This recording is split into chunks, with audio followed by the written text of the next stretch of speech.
Kaisar Naga yang tak terkalahkan. Bab 326, sampai jumpa lagi.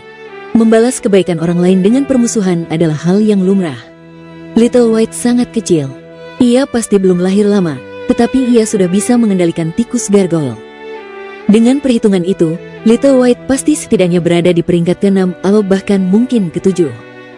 Jika Little White benar-benar berada di peringkat ke-7, dia akan menjadi Beast King. Begitu dia tumbuh, kekuatannya akan setara dengan seorang prajurit di alam manusia berdaulat, jika tidak lebih kuat. Yang lebih penting, Little White telah bertindak cukup baik. Ia telah jinak sejak awal. Kemungkinan hal ini terjadi, tentu saja, kecil. Keluarga atau pasukan manapun pasti menginginkannya.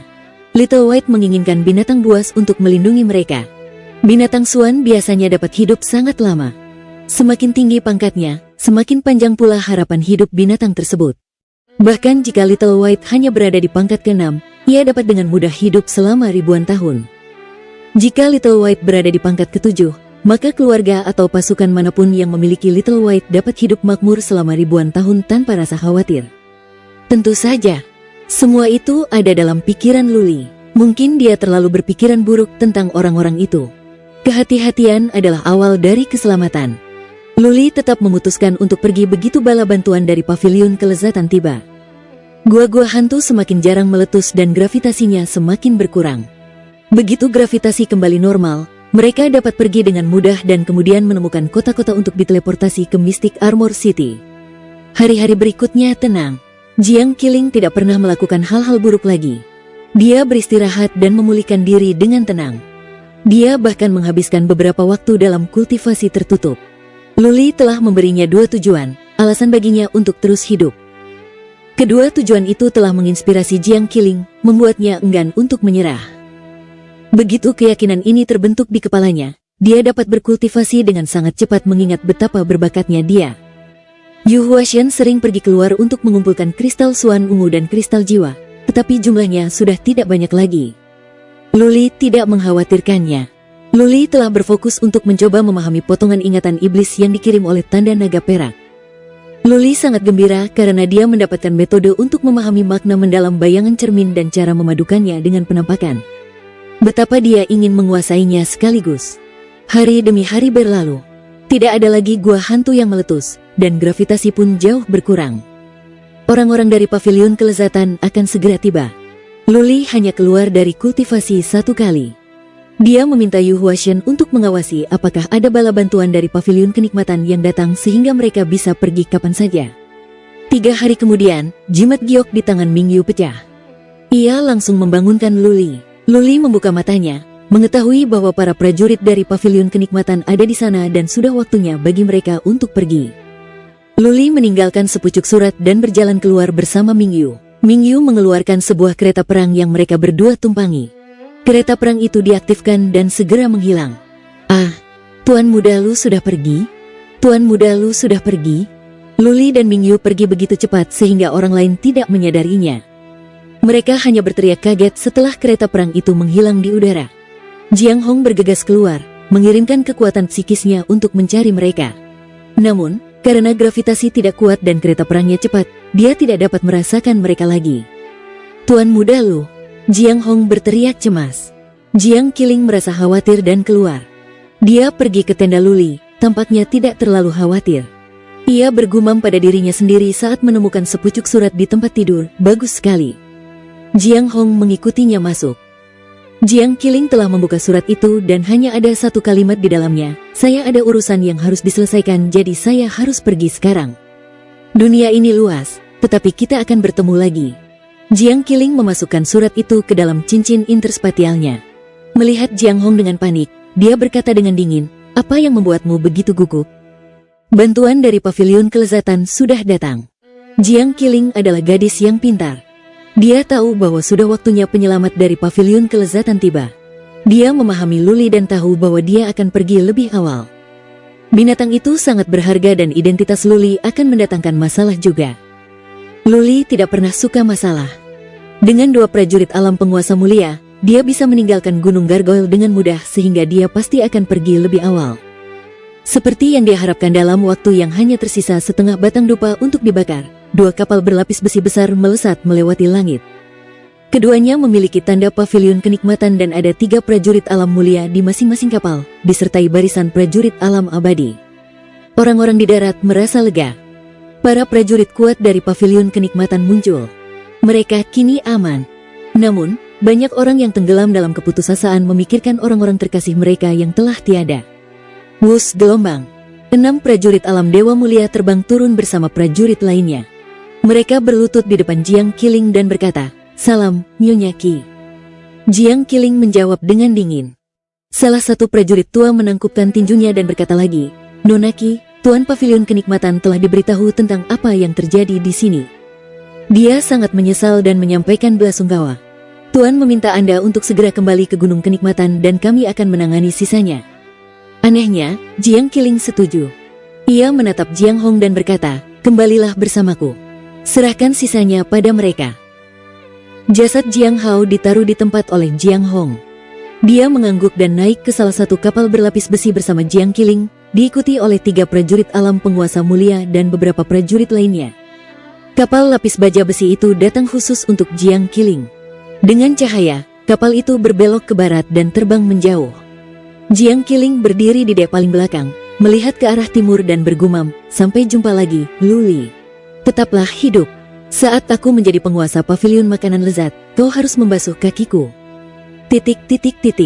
Luli sudah berada lebih dari 30 mil jauhnya. Gravitasi masih berpengaruh sehingga kereta perang tidak bisa terbang terlalu tinggi atau cepat. Selain itu, Luli telah meminta Mingyu untuk sedikit memperlambat lajunya. Yu Huashen belum muncul. Dia telah mengumpulkan kristal Suan ungu dan kristal jiwa. Kereta perang itu mengikutinya karena si putih kecil ada di dalamnya untuk membantunya mengendalikan tikus gargoyle. Tanpa Little White, Yu Huashen akan kesulitan mengumpulkan kristal Suan ungu dan kristal jiwa. Mereka harus menyeberangi Gunung Gargoyle. Ini adalah kesempatan sekali seumur hidup. Jika Luli tidak begitu cemas tentang seluruh Gunung Gargoyle yang kembali ke keluarga Lu, mereka bisa tinggal di sini selama berbulan-bulan dan melewati tempat itu. Mereka bisa mendapatkan banyak kristal Suan ungu dan kristal jiwa. Namun, setelah Gunung Gargoyle tenang, pavilion makanan lezat dan banyak pasukan di dekatnya akan mengirim prajurit untuk mengumpulkan kristal Suan ungu dan kristal jiwa.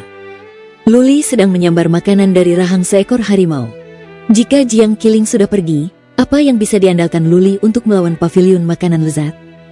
Luli memutuskan bahwa mereka akan pergi ke arah timur dan mengumpulkan kristal Suan ungu dan kristal jiwa sebanyak yang mereka mampu. Ia meminta Mingyu untuk mengendalikan kereta perang, mengamati sekeliling sementara ia duduk di kereta perang untuk melanjutkan kultivasinya. Saat mereka bergerak ke arah timur, semakin banyak kristal Suan ungu dan kristal jiwa muncul. Sepertinya tidak ada yang pernah ke sini sebelumnya. Ini adalah tempat yang penuh dengan harta karun. Yu Huashen tidak pernah beristirahat. Ia terus mengumpulkannya siang dan malam. Ia tahu bahwa semakin banyak kristal Suan ungu dan kristal jiwa yang bisa mereka dapatkan, semakin cepat mereka bisa mencapai keluarga Lu. Ketika Luli kembali ke keluarganya, Yu Huashen setidaknya akan dibebaskan berdasarkan karakter Luli jika tidak mendapatkan lebih banyak keuntungan. Yu Huashen telah mengumpulkan lebih dari 200.000 kristal Suan ungu, yang setara dengan lebih dari 2 miliar kristal Suan. Dia juga memiliki hampir 1.000 kristal jiwa. Pada saat mereka meninggalkan Gunung Gargoyle, dia seharusnya bisa mendapatkan ratusan kristal Suan ungu dan ribuan kristal jiwa. Jika mereka juga menjual kristal jiwa, mereka seharusnya bisa membiayai perjalanan mereka. Bab 327, menjadi sasaran. Luli menghabiskan waktu 1 bulan di Gunung Gargoyle sebelum mereka meninggalkan daerah itu. Luli telah meminta Yu Huashen untuk mempercepat perjalanan, jika tidak, mereka akan menghabiskan waktu lebih dari 10 hari lagi. Ini adalah bulan yang sangat produktif. Mereka memiliki 750.000 kristal Suan ungu dan lebih dari 10.000 kristal jiwa, termasuk yang dimiliki Luli. Jika mereka menjual semuanya, mereka bisa mendapatkan lebih dari 10 miliar kristal Suan. Cukup untuk diteleportasi ke wilayah Armor Mistik. Mereka mengalami sedikit masalah di luar Gunung Gargoyle. Gunung itu dikelilingi oleh para prajurit karena merupakan kota terlarang. Untungnya, para prajurit itu tidak kuat. Pemimpin tim hanya berada di alam abadi. Yu Huashen mengalihkan mereka sehingga Mingyu dan Luli bisa pergi. Yu Huashen segera menyusul. Formasi penghambatan yang menyamar diaktifkan dan sekarang mereka melaju secepat yang mereka bisa. Luli memilih untuk tidak pergi ke kota manapun sekarang karena takut keberadaan mereka akan diketahui. Dia memilih untuk terbang ke arah selatan. Mereka memiliki cukup kristal swan sehingga mereka dapat diteleportasi kapan saja sekarang. Keselamatan harus diutamakan. Mereka menghindari mendekati kota-kota sepanjang perjalanan. Mereka terbang di alam liar. Akhirnya, Luli memutuskan untuk pergi ke kota prefektur untuk berteleportasi. Luli telah memperoleh beberapa prestasi setelah berkultivasi selama sebulan. Ia tampaknya memiliki beberapa pemahaman, tetapi masih memerlukan waktu baginya untuk menguasainya sepenuhnya. Dia mengandalkan ingatan iblis untuk membuat kemajuan. Dengan kata lain, dia punya model. Dia hanya perlu membuat salinannya. Jika dia tidak punya model dan hanya mengandalkan kemampuannya sendiri, itu akan jauh lebih sulit. Ada alasan mengapa makna mendalam begitu sulit dipahami. Mereka terus terbang dan berkultivasi. Mingyu dan Yu Huashen bergantian mengendalikan kereta perang, dan perjalanan itu berlangsung damai. 10 hari kemudian, mereka akhirnya tiba di kota prefektur. Luli ingin langsung masuk, tetapi Yu Huashen masuk terlebih dahulu untuk melihat-lihat, dan dia bersikeras agar mereka berhati-hati. Luli dan Mingyu memasuki kota setelah Yu Huashen memastikan keamanannya. Hanya Luli yang mengenakan topeng hantu. Begitu mereka masuk, Yu Huashen tidak langsung membawa mereka ke formasi teleportasi. Mereka pergi ke sebuah bar untuk tinggal sebentar. Yu Huashen berkeliling dan membawa kembali 3 topeng lagi. Topeng jenis ini disebut topeng ilusi, lebih baik daripada topeng golem mitral. Tentu saja, para prajurit di puncak alam bangsawan masih bisa melihat melalui topeng jenis ini. Yang luar biasa dari topeng baru ini adalah topeng ini tidak tampak seperti topeng, melainkan kulit. Ketika orang-orang memakainya, tidak ada cara untuk mengetahui bahwa mereka memakai topeng. Topeng ini bisa mengubah penampilan sehingga sangat bagus untuk penyamaran. Luli merasa sangat puas setelah memakainya. Ia telah berubah menjadi pemuda yang berbeda. Mingyu dan Yu Huashen juga mengubah penampilan mereka. Tidak seorang pun, kecuali para prajurit di puncak alam penguasa mulia, dapat melihat bahwa penampilan mereka telah berubah. Ayo pergi gelombang. Mereka juga berganti pakaian. Mereka memilih jubah abu-abu yang membosankan. Kemudian mereka pergi, melangkah ke formasi teleportasi dan memilih kota acak untuk diteleportasi. Teleportasi di Central Plains mahal, tetapi Luli memiliki cukup kristal swan. Mereka berteleportasi beberapa kali sebelum mencapai kota wilayah. Mengganti jubah, mengubah penampilan topeng ilusi dan terus diteleportasi. Luli mulai pusing karena teleportasi. Dia kehilangan hitungan dan tidak tahu di mana dia sekarang. Mari kita istirahat di sini malam ini. Yu Huashen akhirnya berkata setelah mereka tiba di kota daerah lain pada malam hari. Perjalanan mereka berjalan damai dan tanpa kejadian apapun, yang membuat Yu Huashen dan Mingyu merasa lega. Mereka harus beristirahat malam ini setelah diteleportasi puluhan kali. Mereka menemukan sebuah kedai minuman dan menginap di kamar yang sama. Luli pulih setelah beristirahat selama 2 jam di kedai. Mereka telah makan makanan siap saji selama beberapa hari ini sehingga Luli membawa Yu Huashen dan Mingyu turun ke bawah untuk makan dan minum sepuasnya setelah keselamatan mereka dipastikan. Tuan muda, saya akan pergi dan menjual beberapa kristal swan ungu. Apakah Anda ingin tinggal di rumah atau pergi keluar bersama saya? Yu Huashen bertanya setelah makan malam. Luli memutuskan untuk pergi keluar untuk melihat seperti apa Central Plains. Mereka telah melewati puluhan kota di sepanjang jalan tetapi mereka tidak pernah memperhatikannya dengan saksama. Meninggalkan kedai, ketiganya pergi ke alun-alun dengan tenang. Sepertinya tidak ada yang memperhatikan mereka. Luli mengamati sambil melihat sekeliling. Tak lama kemudian, dia terkejut. Dia melihat ke kejauhan dan berkata, "Lihat yang itu." Yu Huashen dan Mingyu menoleh dan mereka juga terkejut. Orang itu memiliki 2 kepala. Ada banyak ras khusus di Central Plains. Tetapi ini adalah pertama kalinya Luli, Yu Huashen, dan Mingyu melihat ras berkepala 2. Namun, orang-orang lain tampaknya sudah terbiasa dengan hal ini. Pria berkepala 2 itu tampaknya tidak bertindak berbeda. Di sana, Yu Huashen berteriak pelan. Luli dan Mingyu kembali terkejut. Ada seorang wanita bertubuh ramping yang terbangun. Dia mengenakan topi bambu sehingga wajahnya tidak terlihat, tetapi ada ular berwarna-warni di tubuhnya, setidaknya ada puluhan ekor. Sungguh dunia yang menakjubkan. Luli dan 2 orang lainnya berjalan ke ruang dagang di dekat alun-alun. Mereka bertanya-tanya dan diantar ke ruang samping oleh seorang pembantu melalui pintu di sebelah kiri. Ruangan itu besar dan mewah. Setelah beberapa saat, seorang penjaga ruangan masuk. Yu Huashen melemparkan sepotong kristal suan ungu kepadanya dan berkata, "Kami ingin menukarkan beberapa kristal suan. Apakah layanan ini tersedia di sini?" "Tentu." Penjaga kamar itu adalah seorang pria tua. Ia menjawab sambil tersenyum, "Satu kristal suan ungu seharga 9.500 kristal suan. Kami bisa memberikan semua yang kau inginkan." Satu kristal suan ungu bernilai 10.000 kristal suan, jadi kamar dagang mengambil 500 kristal suan sebagai biaya transaksi yang dapat dimengerti. Yu Huashen mengeluarkan 10.000 kristal suan ungu dan berkata, "Ada 10.000 kristal suan ungu. Sekarang berikan padaku kristal suan itu." 10.000. Ekspresi lelaki tua itu berubah-ubah. Akhirnya, dia berseru, "Ini sungguh luar biasa. Tunggu sebentar. Aku akan mengambilkan kristal suan untukmu." Orang tua itu meminta beberapa orang untuk memilah dan menghitung. Tak lama kemudian, 100 juta kristal suan dikirimkan dalam lusinan kotak. Ming Yu dan Yu Huashen secara kasar mengecek nomor tersebut dengan kekuatan psikis mereka, menyimpan kotak-kotak itu dan meninggalkan kamar dagang. Setelah mereka kembali, Luli mulai berkultivasi sementara Ming Yu dan Yu Huashen bergantian berjaga. Keesokan paginya, mereka mulai berteleportasi lagi. Namun setelah berteleportasi lebih dari 10 kali, Yu Huashen tiba-tiba meminta mereka untuk berhenti dan mereka pergi ke bar terdekat. Begitu mereka masuk ke bar, Yu Huashen berkata dengan wajah serius, "Kurasa ada yang tidak beres.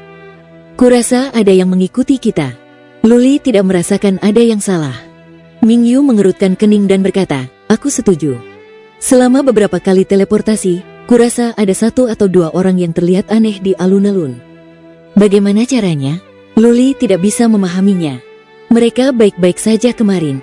Bagaimana mungkin mereka tiba-tiba menjadi sasaran? Luli bertanya kepada pelayan itu setelah berpikir sejenak. Dia melemparkan beberapa kristal suan kepada pelayan itu dan mulai menanyainya. Setelah lebih dari selusin pertanyaan, Luli bertanya, "Katakan pada kami, apakah kristal suan ungu juga digunakan di Central Plains?" "Tentu saja gelombang." Pelayan itu mengangguk dan berkata, "Kristal suan ungu juga merupakan jenis kristal suan, tetapi jenis yang mahal. Satu kristal suan ungu itu bernilai 10.000 kristal suan. Kristal suan ungu digunakan oleh orang-orang besar. Kami, orang biasa, hanya menggunakan kristal suan." Tidak heran. Luli, Yu Huashen dan Ming Yu saling berpandangan dan tersenyum pahit. Mereka sangat konyol dalam berdagang dengan kristal suan ungu secara langsung. Mereka berdagang dengan 10.000 kristal suan ungu sekaligus. Mereka telah menjadi sasaran empuk dan identitas mereka dapat diketahui. Apa yang harus kita lakukan sekarang? Luli melambaikan tangannya untuk melepaskan pelayan itu dan bertanya pada Yu Huashen. Menjadi sasaran mereka bukanlah masalah besar sekarang. Yang penting sekarang adalah beberapa keluarga besar sedang memburu mereka. Mereka memiliki prajurit kerajaan bangsawan dan mereka masih menjadi sasaran. Maka keluarga di balik ini pasti setidaknya dari peringkat ke-6. Jika itu adalah keluarga peringkat ke-7, maka itu akan sangat merepotkan. Entah itu demi harta peti mati Raja Naga, atau kristal suan ungu dan kristal jiwa yang mereka dapatkan di Gunung Gargoyle, atau si putih kecil. Hanya masalah waktu sebelum mereka harus bertarung dengan keluarga manapun yang mengejar mereka. Bab 328, Pelet Penghancur Jiwa. Bukan pasukan tingkat 7. Yu Huashen segera membuat kesimpulannya setelah beberapa saat. Dia mengeluarkan peta Central Plains, menunjuknya dan berkata, "Kita sekarang berada di timur laut Central Plains. Kita sekarang berada di dalam wilayah Istana Heaven's Roar, salah satu dari 12 kota kerajaan. Jika yang mengejar kita adalah keluarga tingkat 7, mereka pasti sudah mengambil tindakan sekarang." Luli dan Ming Yu mempercayainya. Ada 2 keluarga tingkat 7 yang berafiliasi dengan Istana Raungan Surga. Jika salah satu dari kedua keluarga itu ingin melakukan sesuatu, mereka akan melakukannya tanpa harus mempertimbangkan paviliun kelezatan. Yu Huashen memikirkannya dan melanjutkan, "Jika memang begitu, itu pasti keluarga tingkat 6 di sisi timur laut. Kita mungkin tidak berada di wilayah keluarga itu. Mereka takut akan memberitahu kita, jadi mereka mengirim beberapa prajurit untuk mengikuti kita. Begitu kita memasuki wilayah mereka, mereka akan melakukan langkah terakhir dan menjatuhkan kita. Karena mereka sekarang berada dalam lingkup pengaruh Istana Raungan Surga, keluarga tingkat 6 dari utara tidak akan melintasi batas dan mengambil Luli. Oleh karena itu pasti keluarga tingkat 6 di timur laut. Ada banyak keluarga tingkat 6 di timur laut. Ada 9 keluarga, 5 lebih banyak dari jumlah keluarga tingkat 6 yang berafiliasi dengan paviliun makanan lezat. Sebelumnya, ada 2 pasukan tingkat 7 di utara Central Plains dan sejumlah besar keluarga tingkat 6. Namun, karena perang antara 2 pasukan tingkat 7, yang juga melibatkan beberapa keluarga tingkat 6, setiap pihak menderita kerugian besar dan keluarga tingkat 6 berkurang menjadi keluarga tingkat 5. Tidak mudah untuk mengetahui keluarga mana dari 9 keluarga tingkat 6 yang mengetahui mereka. Luli dan 2 orang lainnya hanya mengetahui nama dari 9 keluarga tingkat 6, tetapi tidak mengetahui lokasi mereka. Jika mereka berteleportasi dengan gegabah, mereka akan mengirim diri mereka sendiri menuju kematian begitu mereka berada di wilayah keluarga itu. Bagaimana dengan? Luli berkata setelah berpikir sejenak, kita akan berteleportasi ke arah selatan dan pergi ke pusat dataran tengah dan menuju ke wilayah armor mistik melalui arah timur. Tak ada gunanya. Yu Huashen menggelengkan kepalanya dan berkata, musuh sedang melakukan tindakan rahasia. Mereka banyak akal, tetapi kita hanya bertiga. Kemanapun kita pergi, kita akan diikuti. Kita harus mencari tahu siapa mereka sekarang. Yu Huashen dulunya adalah kepala keluarga dari keluarga tingkat 5, salah satu penguasa kerajaan bela diri langit. Luli dan Mingyu tidak memiliki cara dan kebijaksanaan yang sama seperti Yu Huashen. Luli melihat bahwa Yu Huashen pasti sudah punya rencana, jadi dia menunggu dalam diam. Saat kita meninggalkan kedai, kita harus segera keluar dari kota. Yu Huashen berkata dengan suara pelan, saat kita keluar, Mingyu, kau pergi dan bersembunyi. Kami akan menyerbu. Mingyu, kau akan mengalahkan siapapun yang mengikuti kita dan kemudian kita bisa mengorek nama keluarga dari mereka. Memancing ular keluar dari sarangnya? Oke. Luli dan Mingyu mengangguk. Mereka membuat penyamaran dan keluar setelah berdiskusi. Begitu mereka meninggalkan bar, mereka langsung masuk ke kerumunan dan bergegas keluar. Saat mereka keluar dari kota, mereka pun bergegas keluar. Mingyu diam-diam pergi ke sebuah bukit kecil untuk bersembunyi setelah berlari sejauh sekitar 3 mil. Luli dan Yu Huashen bergegas maju. Wus gelombang. Tidak lama kemudian, kedua pengintai itu berhasil menyusul mereka. Harus diakui, kedua pengintai itu memang sangat terampil. Mereka lebih kuat daripada pengintai dari Gurun Utara. Kedua pengintai itu pasti telah mengembangkan beberapa keterampilan Suan yang istimewa. Mereka secepat angin dan tak berjejak. Mereka akan memanfaatkan bukit, pohon, dan batu untuk menyembunyikan diri. Mereka tidak membuat suara apapun di sepanjang jalan. Meskipun mereka hanya berada di alam roda takdir, mereka secepat prajurit alam abadi. Mingyu bersembunyi di balik bukit. Ia tidak menggunakan kekuatan psikisnya. Ia hanya mengandalkan kekuatan sensasionalnya. Begitu kedua pengintai itu cukup dekat, ia melepaskan force untuk menahan mereka. Yu Huashen meminta Mingyu untuk bergerak menggantikannya karena pasukan Mingyu dapat menampung prajurit dari alam rendah. Mingyu bergerak, menamparkan kepala pengintai dan menjatuhkan mereka. Kemudian dia mengejar Luli dengan cepat, sambil membawa kedua pengintai itu. Yu Huashen dan Luli menunggu Mingyu beberapa mil di depan.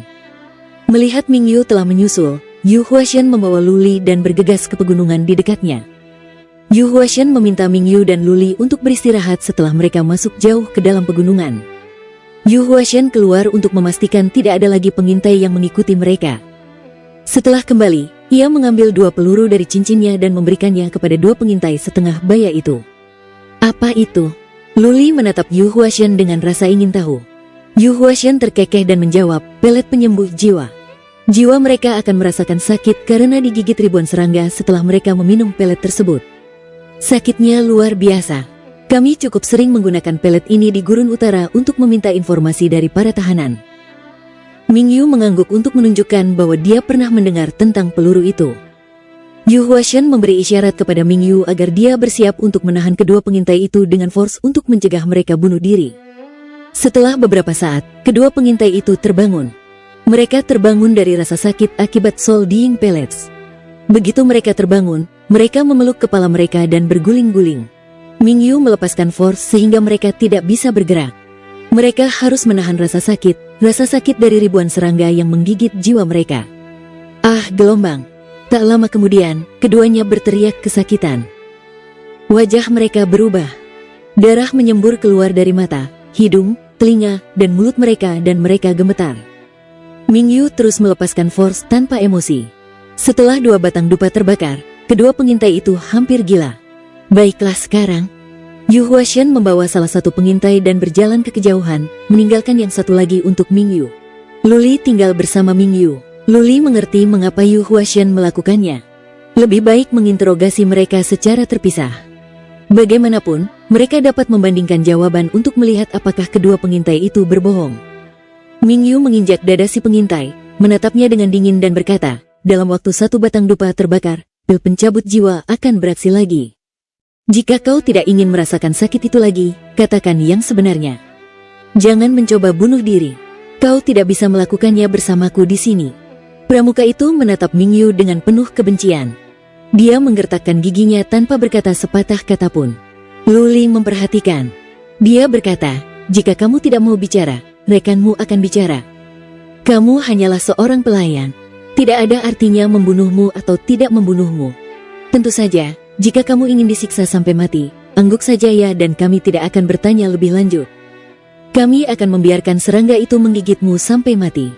Ekspresi wajah si pengintai berubah sedikit. Luli tidak berkata apa-apa untuk beberapa saat, tetapi pria ini masih tidak menunjukkan tanda-tanda akan berbicara. Luli melambaikan tangannya dan berkata, kalau begitu berikan saja apa yang dia inginkan. Luli berbalik dan berjalan ke arah pohon. Mingyu bergerak dan tulang-tulang pria ini patah sedikit demi sedikit di dadanya. Kemudian Mingyu menggerakkan kakinya ke tangan pengintai itu dan mematahkan tulang-tulangnya sedikit demi sedikit lagi. Aku akan bicara, aku akan bicara. Akhirnya, pengintai itu tidak dapat menahannya lagi. Jika dia tetap menutup mulutnya, semua tulangnya akan diremukan oleh Mingyu sedikit demi sedikit. Luli merasa lega mendengarnya. Setidaknya, dia bisa tahu keluarga mana yang berada di balik ini. Sebelum mereka selesai bertanya, Yu Huashen sudah selesai. Jelas, metode Yu Huashen lebih kejam. Mereka membandingkan jawaban mereka dan mereka yakin bahwa mereka memperoleh kebenaran setelah memastikan informasinya hampir sama. Luli dan dua orang lainnya dibebani kecemasan setelah mengetahui jawabannya. Musuh mereka tampaknya lebih kuat dari yang mereka duga. Apa yang Yu Huashen simpulkan benar. Bukan keluarga tingkat 7 yang mengincar mereka, melainkan keluarga tingkat 6, keluarga Song, keluarga terkuat ketiga di timur laut Central Plains. Keluarga ini memiliki 2 prajurit alam penguasa manusia, 18 di antaranya berada di alam penguasa bangsawan dan 5 di antaranya berada di puncak. Ini adalah keluarga yang cukup bergengsi di timur laut Central Plains. Keluarga Song memiliki seorang murid di Gunung Gargoyle yang diselamatkan oleh Luli. Keluarga Song telah mengetahui tentang apa yang terjadi di kota Dan. Bukan hanya Little White yang diinginkan keluarga Song, tetapi juga peti mati Raja Naga dan kristal Swan ungu serta kristal jiwa yang mereka dapatkan di Gunung Gargoyle. Luli berada di wilayah keluarga Li, yang tidak berhubungan baik dengan keluarga Song. Keluarga Song mengirim pengintai untuk mengikuti mereka karena sulit bagi mereka untuk bergerak ke sini. Begitu Luli meninggalkan wilayah keluarga Li, para prajurit alam Tuan Mulia akan segera keluar untuk membunuhnya beserta Mingyu dan Yu Huashen. Bab 329, semoga beruntung. Luli, Yu Huashen, dan Mingyu sebenarnya cukup beruntung. Jika mereka tidak berada di dalam wilayah keluarga Li, mereka pasti sudah terbunuh sekarang dan meninggal dengan kematian yang meragukan. Di sisi lain, mereka juga merasa berada di jalan buntu. Kedua pengintai itu berkata bahwa keluarga Song akan bergerak begitu mereka meninggalkan wilayah keluarga Li. Patriark keempat mereka, seorang prajurit di puncak alam penguasa mulia, secara pribadi mengambil alih komando. Ia mengerahkan 6 prajurit alam penguasa mulia dalam upaya ini dan mereka dapat diteleportasi dan membunuh Luli kapan saja. Oleh karena itu, kemanapun Luli pergi, ke timur atau kembali ke bagian utara dataran tengah, dia, Yu Huashen, dan Mingyu akan menghadapi situasi yang sama selama mereka berada di luar wilayah keluarga Li. Para prajurit kerajaan bangsawan keluarga Song akan diteleportasi dan langsung membunuh mereka. Seorang komandan di puncak alam penguasa mulia dan 6 prajurit lainnya di alam penguasa mulia merencanakan serangan itu. Yu Huashen dan Mingyu bukanlah dewa. Begitu pertarungan terjadi, mereka akan mati. Tidak ada jalan keluar? Luli memikirkannya. Ada cara untuk mengungkapkan identitasnya sebagai murid keluarga Lu, sehingga keluarga Song mungkin akan menyerah. Namun, bagaimana jika musuh Luren Huang datang? Luli akan mengalami kematian yang lebih mengerikan. Luli duduk di bawah pohon, berpikir, sementara Mingyu dan Yu Huashen terus meminta informasi dan memikirkan jalan keluar. Setelah beberapa saat, Mingyu tiba-tiba datang dan berkata, "Tuan muda, kita akan memasuki wilayah keluarga Han di sebelah timur. Apakah menurutmu kita bisa mempercayai keluarga Han? Keluarga Han, nama itu sudah tidak asing lagi bagi Luli, tetapi dia bertanya dengan bingung, keluarga Han yang mana? Bagaimana hubungannya dengan kita? Mingyu menjelaskan, Han Yue, kami telah menyelamatkan orang-orang keluarga Han di Gunung Gargoyle. Oh, benar gelombang. Luli teringat gadis berusia 13 atau 14 tahun itu. Dia bertanya, keluarga Han sangat kuat, juga keluarga tingkat 6. Markas mereka berada di Mystic Fire Region dan 10 wilayah di sekitarnya adalah milik mereka, jelas Mingyu. Keluarga Han kuat sekali. Luli terkejut namun kemudian menggelengkan kepalanya dan berkata, hanya ada beberapa prajurit alam abadi yang melindungi Han Yue itu. Kurasa dia tidak begitu berharga di keluarga Han. Mingyu tidak punya jawaban untuk ini. Apakah keluarga Han akan membalas kemurahan hati mereka dengan kebencian? Apakah keluarga Han juga akan berjuang untuk Little White? Han Yue telah melihat betapa kuatnya Little White. Yu Huashen berjalan mendekat dan kebetulan mendengar apa yang mereka bicarakan. Yu Huashen memikirkannya dan berkata, mari kita kembali ke kota terlebih dahulu. Kita akan bertanya-tanya tentang Han Yue dan statusnya di keluarga Han. Jika dia berharga di keluarga Han, maka kita dapat meminta mereka untuk melindungi kita ke wilayah Mystic Armor. Luli dan Yu Huashen juga berpikir demikian. Mereka berlari kembali ke kota. Kedua pengintai itu telah dibunuh oleh Yu Huashen. Yu Huashen adalah orang yang ganas dan kuat. Orang seperti dia tidak akan meninggalkan jejak apapun. Luli dan Mingyu pergi ke sebuah kedai setelah mereka berada di kota sementara Yu Huashen keluar untuk mencari informasi. Setelah 1 jam, dia kembali dan berkata dengan penuh semangat, Tuan muda, Anda menyelamatkan Han Yue itu secara tidak sengaja tetapi dia sangat penting di keluarga Han. Bagaimana caranya? Luli dan Mingyu terkejut. Jika dia penting, mengapa hanya ada beberapa prajurit alam abadi yang melindunginya? Yu Huashen menjelaskan, Nona Han Yue itu lahir di luar nikah. 2 tuan muda lainnya adalah sepupunya. Lebih dari 10 tahun yang lalu, kepala keluarga muda dari keluarga Han, Han Wuxin, bertemu dengan seorang gadis cantik ketika dia bepergian ke bagian utara Central Plains. Dia pergi setelah one night stand. Namun, gadis itu hamil dan melahirkan Nona Han Yue. Gadis itu tidak tahu bahwa Han Wuxin adalah kepala keluarga muda dan dia telah membesarkan Han Yue sendirian. Beberapa waktu lalu, dia kebetulan mengetahuinya dan dia menghubungi Han Wuxin. Han Wuxin datang untuk menjemput Han Yue setelah dia tahu bahwa Han Yue adalah putrinya. Karena Han Yue lahir di luar nikah, Han Wuxin tidak mempermasalahkannya. Dia hanya mengirim beberapa prajurit alam abadi untuk menjemputnya. Dia pikir mereka akan aman karena mereka akan mengambil kapal berlapis besi dari paviliun kenikmatan. Kau tahu apa yang terjadi selanjutnya? Di luar nikah, Luli mengerutkan kening dan berkata dengan ragu, jika demikian, maka Han Wuxin akan merahasiakan informasi itu. Bagaimana kamu tahu? Hahaha. Yu Huashen tertawa dan menjelaskan, kamu bisa bertanya kepada siapa saja dan kamu akan tahu ini. Masalah ini telah menyebar ke seluruh bagian utara dan timur laut Central Plains. Ibu Han Yue tidak mengirimnya untuk membangkitkan Bloodline. Ketika Han Yue datang ke keluarga Han, dia dikirim ke sebuah kuil. Apakah kamu tahu Bloodline macam apa yang dia bangkitkan? Luli dan Mingyu saling berpandangan dan berkata, ke-7, ke-8. Yu Huashen berseru, dalam sejarah keluarga Han, hanya ada 2 prajurit dari garis keturunan peringkat 8. Han Yue sangat diberkati. Tuan muda, Anda sangat beruntung. Han Yue sekarang sangat dihargai di keluarga Han. Kami akan diperlakukan sebagai tamu terhormat di wilayah api mistik. Apa? Luli dan Mingyu saling menatap tanpa berkata apa-apa. Jika bukan Yu Huashen yang memberitahu mereka, mereka tidak akan membelinya. Garis keturunan tingkat ke-8. Itu bukan kejadian umum bahkan di keluarga tingkat 8. Han Yue sangat diberkati. Mereka berdua memikirkan gadis muda itu dan mereka tidak percaya bahwa dia adalah gadis berbakat dengan garis keturunan tingkat 8. Kalau begitu, ayo kita berangkat. Mereka harus mencoba peruntungan mereka karena kesempatan seperti itu telah muncul saat mereka sedang putus asa. Han Yue sangat berharga bagi keluarga Han.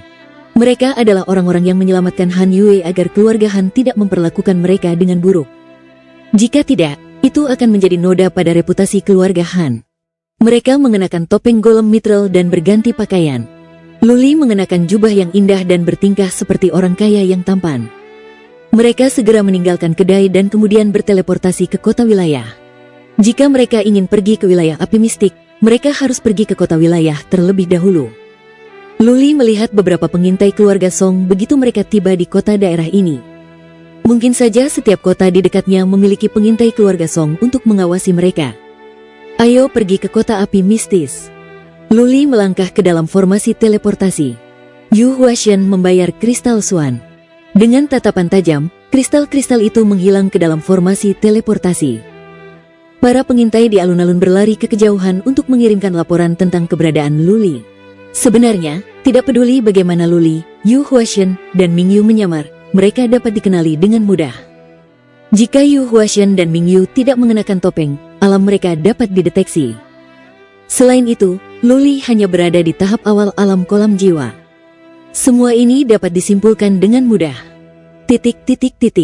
Formasi teleportasi di kota api mistik melotot. Disinilah keluarga Han berada. Keluarga Song juga telah mengirim pengintai ke sini, tetapi tidak ada dari alam penguasa mulia. Mereka tidak berani bergerak di kota yang akan membuat keluarga Han marah. Begitu Luli keluar dari formasi teleportasi, dia melihat sekeliling dengan gugup. Ketika mereka memastikan bahwa tidak ada prajurit alam penguasa mulia, mereka bertiga merasa lega. Luli berjalan bersama Yu Huashen dan Ming Yu. Ia menatap seorang pemimpin tim di puncak alam abadi, menangkupkan tinjunya dan berkata, "Namaku Luli, aku pernah menyelamatkan Nona Han Yue. Nona Han Yue mengundang kami dengan ramah untuk datang berkunjung ke sini. Kami kebetulan sedang lewat, jadi kami ingin bertemu Nona Han Yue. Mohon laporkan diri untuk kami." Suara Luli begitu keras sehingga banyak orang di alun-alun mendengarnya. Dia melakukannya dengan sengaja. Dia harus memberitahu orang lain bahwa dialah yang menyelamatkan Han Yue. Jika keluarga Han ingin menyakitinya, mereka harus berpikir dua kali. Pemimpin tim melihat jubah indah yang dikenakan Luli dan dia tidak dapat mendeteksi keadaan kedua orang yang mengikuti Luli. Pemimpin tim tidak dapat memperlakukan mereka dengan enteng. Dia mengirim orang untuk melapor sementara dia sendiri menunjukkan Luli dan dua orang lainnya kepada keluarga Han. Bab 330, Niat Jahat. Keluarga Han menerima Luli dan dua orang lainnya dengan penuh hormat. Luli telah mengumumkan masalah ini ke publik. Jika keluarga Han tidak bersikap baik, orang-orang akan mengatakan bahwa keluarga Han tidak punya sopan santun. Kisah Han Yue telah tersebar luas. Han Yue benar-benar berharga di keluarga Han. Penyelamatnya telah datang sehingga keluarga Han harus menanggapi kunjungan itu dengan serius. Han Wuxin keluar bersama Han Yue secara langsung untuk menyambut Luli, Yu Huashen, dan Ming Yu di halaman mereka. Han Wuxin tampaknya baru berusia sekitar 40 tahun. Ia berada di tahap awal alam bangsawan. Ia memiliki paras yang rupawan dan tampaknya ia adalah orang yang romantis. Dapat dimengerti bahwa ia akan pergi setelah berhubungan seks satu malam dengan ibu Han Yue. Han Yue senang melihat Luli. Ia membungkuk dan berkata dengan malu, "Salam, Tuan Muda Lu dan para bangsawan." Benar-benar bloodline tingkat 8. Luli dan dua orang lainnya melihat ke leher Han Yue. Mereka terkejut melihat tanda hitam. Ha gelombang. Han Wuxin tertawa, menangkupkan tinjunya dan berkata, "Ku dengar Yue ku telah diselamatkan. Aku telah mencarimu. Aku tidak menyangka kau akan ada di sini.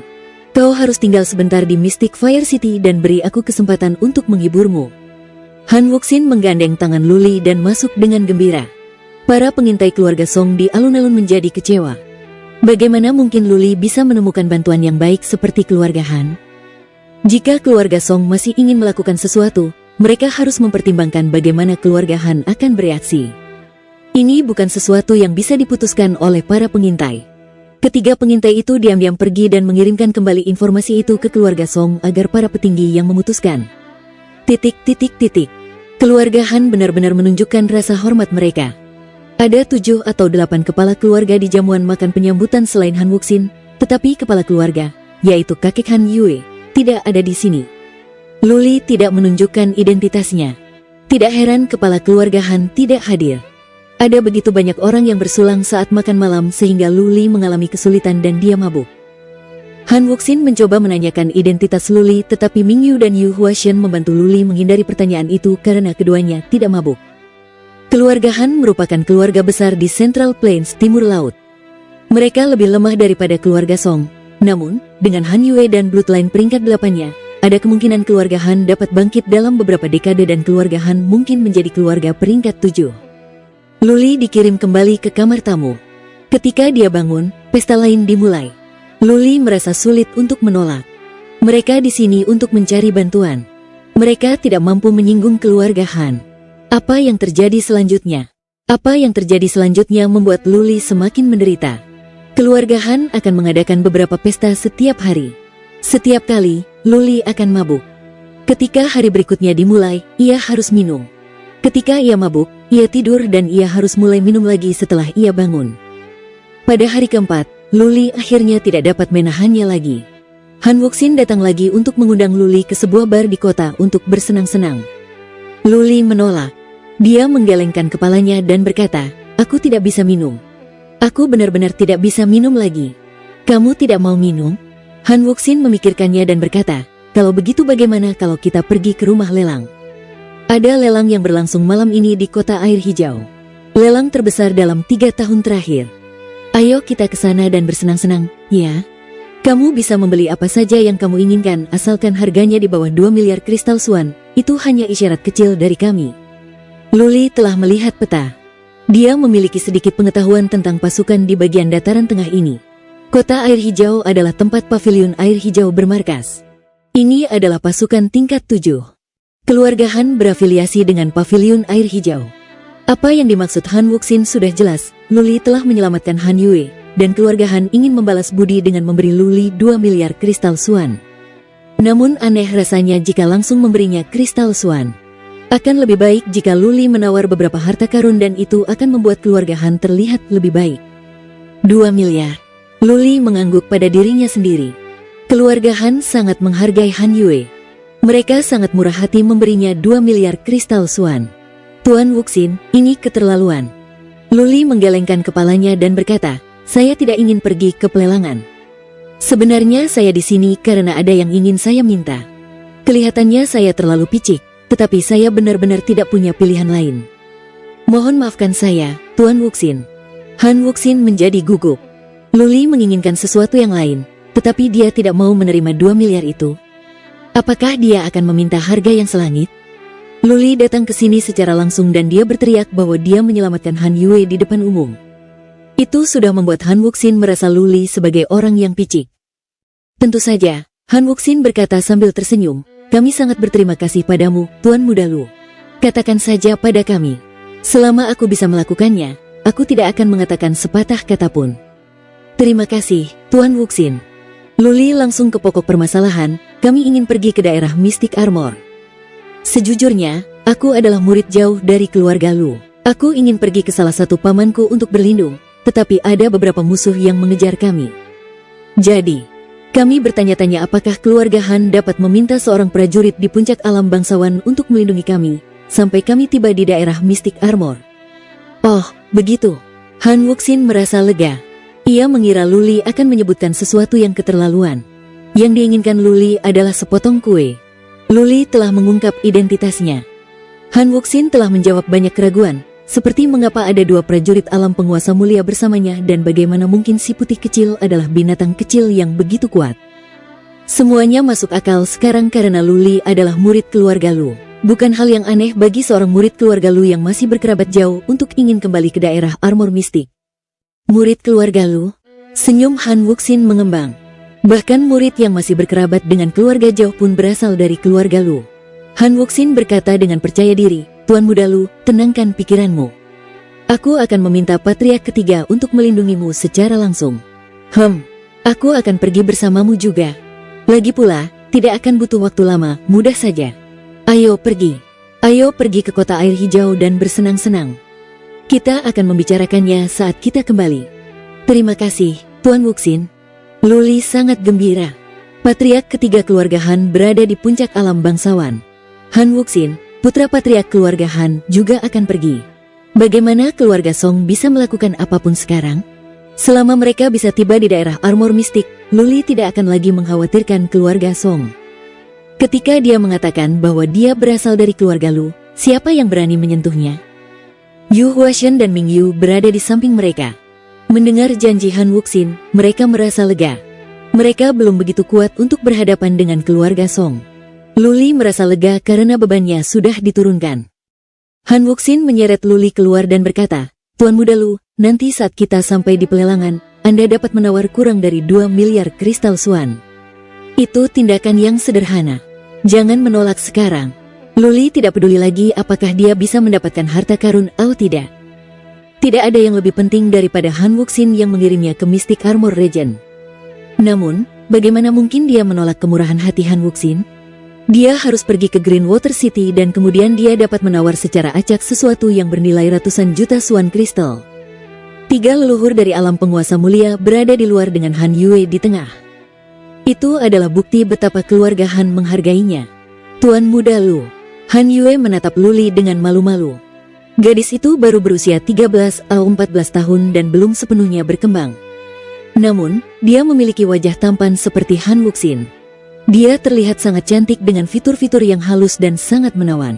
Ikutlah denganku, Xiao Yue.